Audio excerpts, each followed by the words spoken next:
Hey RATBAGGERS, it's Jade today giving you my 10 Wish I Knew tips for Aloft. It's just come out in early access, fully now on Steam, and so you and your friends can join this cozy open world crafting survival game.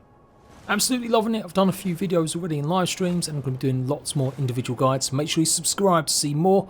But today I really wanted to get out the 10 things I think you guys need to know before you maybe even begin really fully exploring the game, or certainly to help you in the beginner stages. Find it useful, do leave a like, and let's go.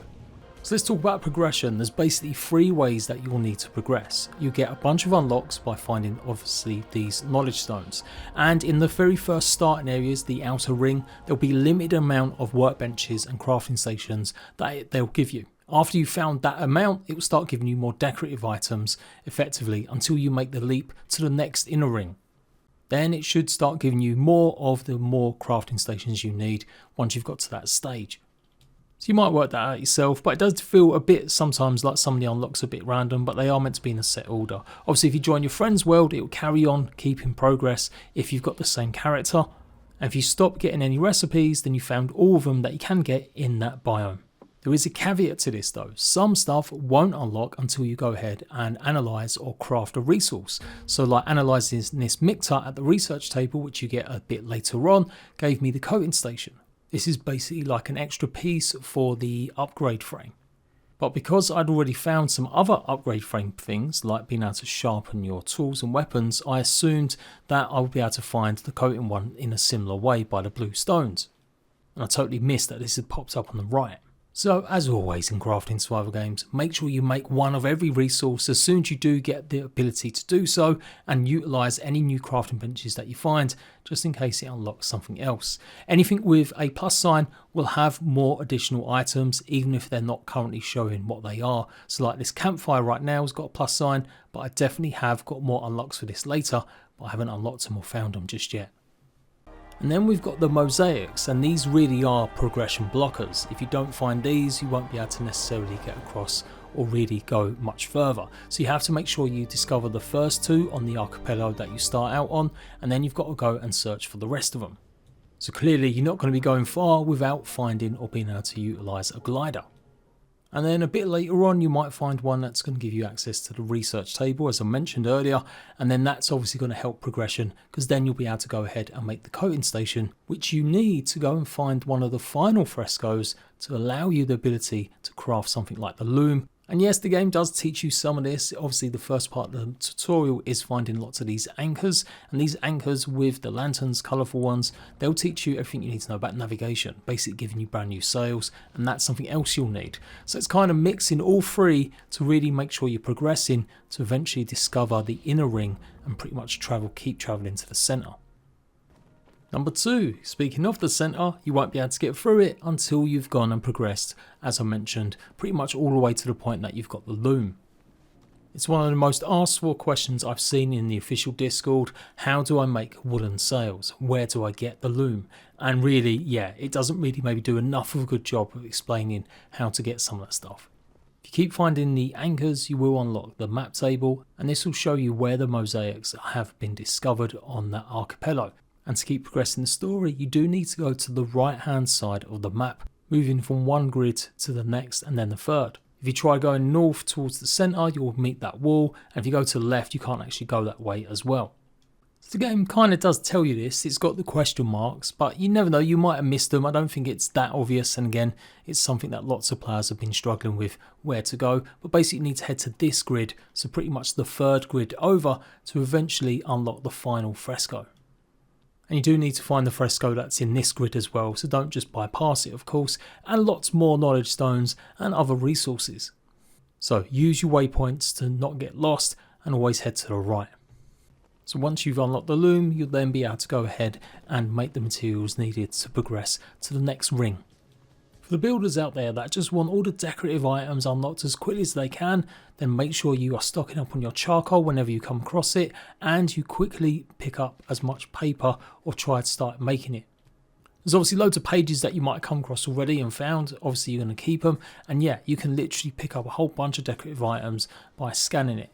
This is really important because there are some crafting benches and stations that are really super useful, like storage for certain items that you can go ahead and just simply draw, and then you'll have them in your inventory to then go ahead and craft and place. So yeah, as soon as you're able to, start making loads of the paper so you've always got a good amount on you in case you come across any ruins, and that's going to be the fastest way to unlock more advanced stuff rather than relying on finding more of the blue upgrade stones. As I'm pretty certain once you've found the default ones that are available that are needed for progression, like the crafting benches, after that they will simply start rewarding you with some more decorative stuff. If you're having trouble with combat defeating more and difficult mushrooms, do think on this. Every time you take care of one of the corrupted nodes, that increases difficulty. So the more that you go and obviously demolish some of the mushroom islands or the fungal islands, the more difficult it's going to get for the next one. There's basically levels which you can use commands to actually reset. Go and watch my video on how to use a whole bunch of different cheat commands if you want to make creative mode and a lot more. And yep, every time you go and demolish one of the corrupted nodes, it increases the progression number, making things more difficult in the future. Otherwise, one of the mosaics or blue knowledge stones unlocks the upgrade station. And then you can go ahead and make the coating station as well as the tool sharpening station that basically get added onto it. Repeat myself here, but do make sure you research the mixer once you find the research bench. This is a guaranteed find once you find this second mosaic in the second grid over to the right. This can increase the basically damage output of your tools and weapons, and you'll even be able to eventually unlock a trinket station which adds even more little damage boosts and buffs. So yeah, if you weren't always paying attention like me, double check that the upgrade frame doesn't have any new additions that you can actually apply to it. I figured farming would be like a lot of other games. You simply put a seed in and then just leave it a few days and eventually it will grow. However, it does look like you do need to water it regularly. That's why rain's always a good thing, and making sure maybe your crop plots are outside. I kind of wish that my starter islands that I've got my ship on at the moment had some water on it, and it doesn't. So that might be something to think about when choosing one of your islands. Find one that's either got a waterfall or a small pool of water, so it's quick and easy for you to carry on watering your crops. Of course, you can change islands anytime you want just by plonking down a new kite to make it your home island, but yeah, I still think it's worth knowing. And of course, make sure you've got a leaf bucket nearby to carry on watering. It should grow in 3 stages. Stage 1 watering is 50%, then stage 2 is another 50%, and then stage 3 is obviously harvest. But basically, make sure you're watering your plants as much as possible to make sure they grow to that next stage. Moving on nicely to foods, yes, you can absolutely go ahead and get experimental and find some really good recipes. Most of them will give you increases to things like attack damage or attack speed, on top of their ability to give you more health. Of course, you need the campfire and the cooking plate, both of which are bluestone unlocks. So if you still can't cook food, make sure you get the cooking plate and then obviously put it on your campfire. Now, because of the sheer amount of stale meals I was making, I figured I'd have to find recipes before you could make a certain food. And so I have come across a few recipes now, usually papers or books in certain places. But as I said, if you get experimental and you know the exact ingredients, you can make a whole host of more advanced foods that'll help you. I've got a really detailed guide on foods incoming, but for now, a couple of early game ones or ones that will definitely be more beneficial as you progress. Get some salt, some leaves and water, and you will be able to make broth. The salt's probably going to be the one thing that you'll have to go and find a bit more, but there's plenty of it in the early game. You'll get bonus health of 14 for 6 minutes, but you also get extra attack speed. So it's really good if you're going to go and take on a bunch of the fungal creatures. It might be a while before you come across a tomato seed, but as soon as you do, mix it with some salt and water and you'll make tomato soup. Gives you a bonus health of 32, but also increases the amount of resources that you get and gives you faster attack speed. It's a little bit hard to find out definitively, but a tree that I chopped down without any actual buffs gave me about 17 wood and 14 leaves.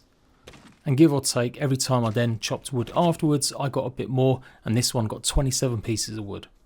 So get experimental. If you've got lots of veggies growing from your crops, try them out mixing them with stuff for sure, or simply go and watch my video, which is incoming very soon. In fact, I'm planning to put it out just a day after this one, so hopefully you can go and check it out for yourself. But the other top tip with food is to make sure you go ahead and use up stale meals. They only cost 3 grass. It's going to keep you fed, give you a little bit of health, and definitely until you've got a need. Like, you don't need to make foods that are going to give you extra damage if you're not going to fight some of the fungal monsters. It's pretty basic, but it is really true. So save a lot of your veggies for later and try and just stick to the most basic of meals until you really need them. There are so many islands in the game, it can be a bit daunting thinking you might have to go and explore all of them to find certain resources.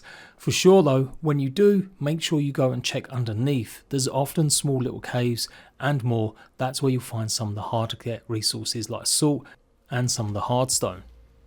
I said things like the recipes I'm sure I got from some of the books that I'd found in some of the ruins, and they're always a good spot, as I said, to get more build pieces with your book. So yeah, spend a bit of extra time checking out some of the islands, especially ones that seem like they don't have much going on or lots of ruins, as you'll often find tons of resources inside the chests and of course some of the leaf baskets. Really obvious one here, but try not to use the reseed mushrooms. Don't want to be using them for food just yet, or going ahead and making too many bandages. That's because it's better to put them in a mill and get more seeds from them. This will then give you more of the powder you need to go ahead and plant them around some of the trees and get even more reishi mushrooms to then start messing around, cooking with, or making even more healing bandages.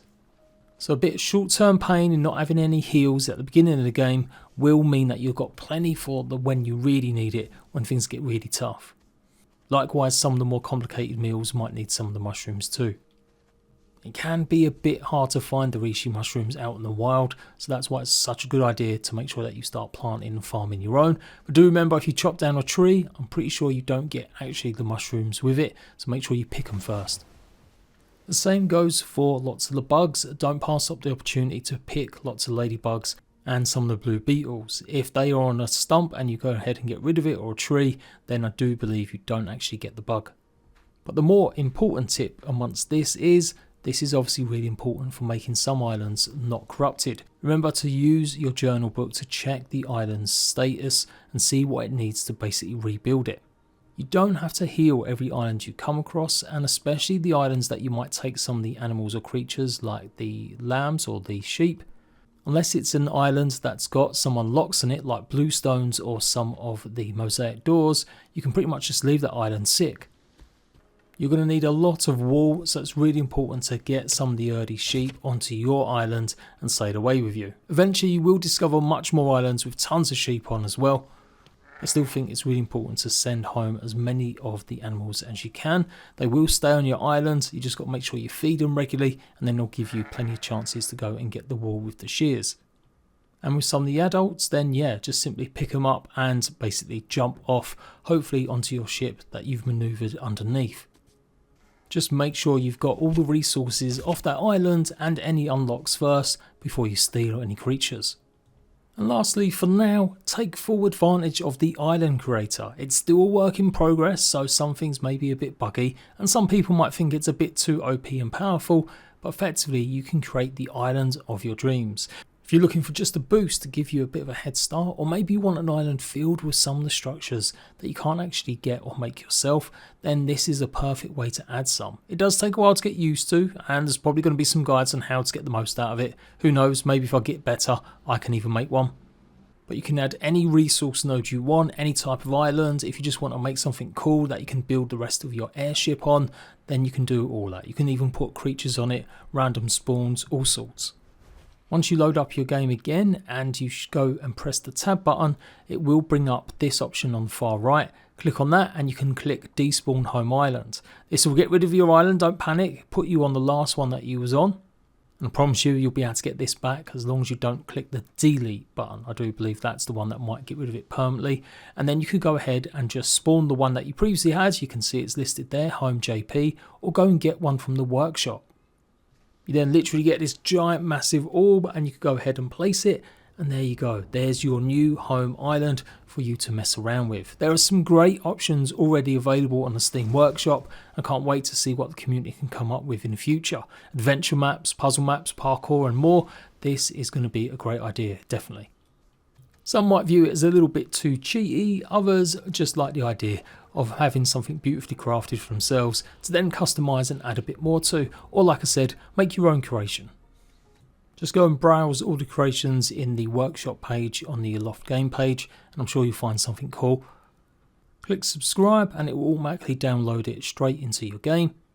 And then you can even make adjustments to any that you've downloaded yourself when you go ahead and click the island creator once more. And of course, don't forget, in multiplayer, your friends can bring their islands over to your world as well. And there we go, that's it. 10 big tips, 10 things I wish I kind of knew a bit earlier. If you found any useful, do let me know. Give me your best beginner tips in the comment section down below. And look out for more advanced guides. Like I said, I've done one for commands, how to get creative mode on and more. I'm also doing one on all the foods. And I'll be of course doing more about crops, growing stuff, and how to progress in the game. So make sure you're subscribed and I'll see you rat bags later.